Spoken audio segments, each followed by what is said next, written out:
하나님께서 엘리야를 하늘로 데려가시기로 정하셨어요. 하지만 엘리야의 그 사역들에도 불구하고 이스라엘의 상황은 하나도 바뀌지 않았습니다.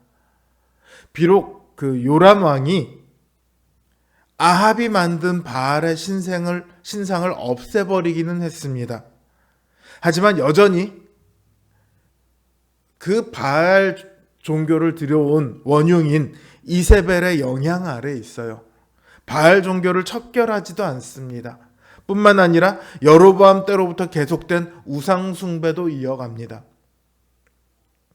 만약 엘리야마저 사라진다면 이스라엘은 더욱더 하나님으로부터 멀어지게 될 거예요. 다행히도 하나님께서는 이미 엘리야의 후계자를 정해 놓으셨습니다. 엘리사죠. 엘리야는 하나님의 부르심을 받아 하늘로 올라가지만 엘리사는 남아서 엘리야의 뒤를 이을 것입니다.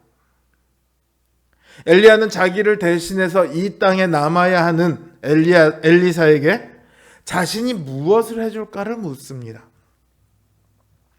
사실 이 순간에 엘리야가 해줄 수 있는 것이 무엇이 있을까요?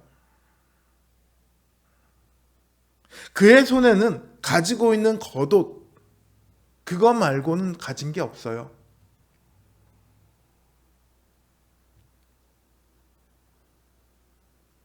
그럼에도 이렇게 묻는 이유는 이제 험한 길을 가야 하는 엘리사에 대한 애정이 담겨 있습니다. 엘리사를 한편으로는 걱정하며 또 한편으로는 대견스러워하며 또 한편으로는 격려하며 엘리야는 묻고 있는 거죠. 이때 엘리사는 당신의 성령이 하시는 역사가 내게 갑절로 있게 하소서라고 답을 합니다. 원래 구약에서 장자, 즉 가문을 잇는 상속자는 다른 이들의 2배의 몫을 받습니다. 그러니까 이 대답은 자신을 엘리야의 정당한 후계자로 인정해 줄 것과 동시에 그 일을 할 수 있는 능력을 달라는 것이죠. 사람들은요, 엘리야를 볼 때 엘리야라는 사람을 봅니다. 엘리야가 놀라운 일을 하고 무서운 경고를 할 때에도 그것을 엘리야의 것이라고 생각을 해요. 그래서 아합은 엘리야를 두고 엘리야가 하나님의 말씀을 전하고 있음에도 불구하고 엘리야를 나를 무조건 반대하는 사람이다, 이렇게 말을 하죠. 그러나 엘리사는 엘리야가 그 모든 일을 할 수 있는 근원적인 이유를 알고 있습니다. 하나님의 영이죠. 엘리사는 엘리야의 모든 역사와 모든 예언이 하나님으로부터 나온 것을 알고 있고 믿고 있습니다. 그래서 성령을 갑절로 받기를 원합니다. 이런 엘리사에게 엘리야는 어려운 것을 구한다, 이렇게 말을 해요. 맞죠? 성령은 엘리야가 줄 수 있는 것도 아니고요. 그것도 엘리야가 가진 것보다 갑절로 더 달라. 그것을 엘리야가 결정할 수가 없죠. 엘리야의 능력을 벗어나는 일이죠. 그러나 그 자신을 하나님께서 데려가시는 그 광경을 보게 되면 엘리야사가 구한 그 일이 이루어질 거다, 이렇게 말을 합니다. 그리고 잠시 후 하나님께서는 불수레와 불말들을 보내어 2사람을 갈라놓고는 회오리 바람으로 엘리야를 하늘로 데려갑니다. 엘리사는 그 장면을 다 보아요. 그 장면을 보고는 내 아버지여, 내 아버지여, 이스라엘의 병거와 그 마병이여, 이렇게 외칩니다. 여기서 엘리사가 이스라엘의 병거와 마병이여 라고 말한 것은요, 하늘로부터 내려오는 불수레와 불말들을 지칭하는 게 아니에요. 열왕기하 13장 14절을 보면 엘리사를 두고 똑같이 이스라엘의 병거와 마병이여 라고 말하는 것을 볼 수 있습니다. 그러니까 이스라엘의 병거와 마병은 엘리야를 가리켜 말하고 있는 거죠. 고대 이스라엘의 전투에서 선지자를 갖는 것은요, 선지자와 함께하는 것은 곧 하나님의 군대를 갖는 것이나 마찬가지입니다. 그래서 선지자는 이스라엘의 병거와 마병이에요. 그리고 이제 엘리사가 이스라엘의 병거와 마병이 되겠죠.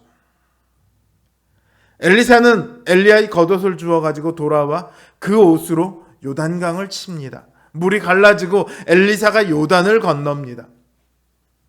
비록 엘리사 혼자서 그 요단을 건너오고 있지만 이 걸음은 사실상 이스라엘의 병거와 마병으로서 건너는 겁니다. 이스라엘을 대표해서 요단을 건너는 거예요. 과거 가나안 땅에 이스라엘이 들어올 때 이 요단이 갈라지고 그 사이로 이스라엘이 들어왔던 것처럼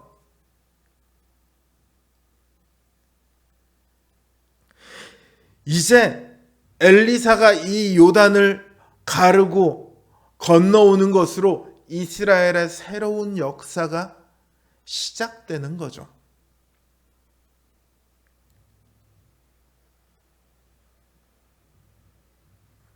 이 엘리사처럼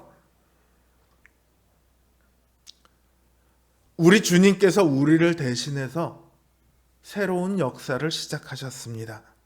아예 절대 깨지지 않는 새로운 언약을 시작하셨습니다. 주님은 우리를 대표해서 요단 강물을 건너셨습니다. 홍해를 지나셨습니다. 주님은 우리의 병거와 마병이 되셨습니다. 우리는 이 주님과 함께 싸움을 합니다. 이 땅을 살아가는 내내 싸움을 하게 됩니다. 선한 것으로 악을 이기는 영적 싸움입니다. 우리가 무언가를 잘못해서 싸워야 하는 것이 아닙니다. 우리가 그리스도의 그 부르심을 들었고 그 부르심 아래 있기로 작정했기 때문에 싸워야 합니다. 이 세상은 그리스도를 거스려 그리스도와 싸우고 있습니다. 당연히 그리스도 안에 있는 우리는 그 세상과 싸울 수밖에 없습니다. 연약한 우리가 어떻게 그 큰 세상과 싸우겠습니까? 당장 눈앞에 덩치 이만한 사람만 나타나도 우리는 일단 겁을 먹게 되어 있죠. 그러나 우리에게는 주님이 계십니다. 우리의 무기는 하나님의 말씀이고 우리에게는 구원의 투구와 믿음의 방패로 대표되는 하나님의 전신갑주가 있습니다. 우리는 주님과 함께 이 세상의 모든 것을 파하는 강한 능력의 용사들이 됩니다. 싸우기 싫어하는 사람이 있을 수 있습니다. 그냥 편하게만 신앙생활을 하고 싶은 사람도 있을 겁니다. 환난 따위는 없는 그런 신앙생활을 바랄 겁니다. 그러나 그런 것은 없습니다. 왜냐하면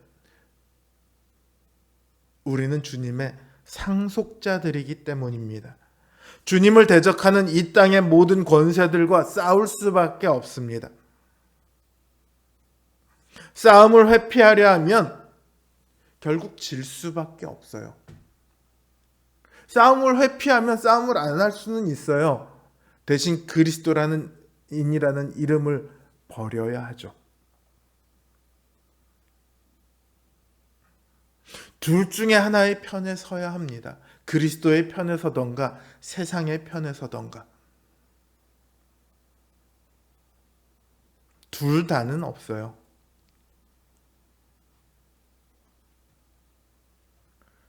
다행히도 그리스도의 상속자인 우리들에게 이 싸움을 해나갈 수 있도록 성령님께서 임하셨습니다. 성령님의 능력을 따라서 우리는 그 모든 싸움을 끝내 이기고 영광된 하나님 나라를 받게 될 것입니다. 엘리야와 그 뒤를 이은 엘리사가 패역한 이스라엘을 거슬러 하나님의 뜻을 세우려 애썼던 것처럼 오늘 주님의 뒤를 이은 우리도 우리 삶 가운데서 성령님을 통해 늘 우리와 함께 싸우시는 그 주님의 뜻을 세우려 애를 써야 합니다.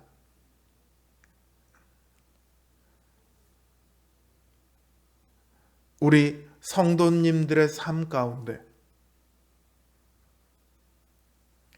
그 날마다 하나님의 뜻이 나타나는 그 승리의 순간들이 있기를 간절히 간곡히 바라고 또 바랍니다.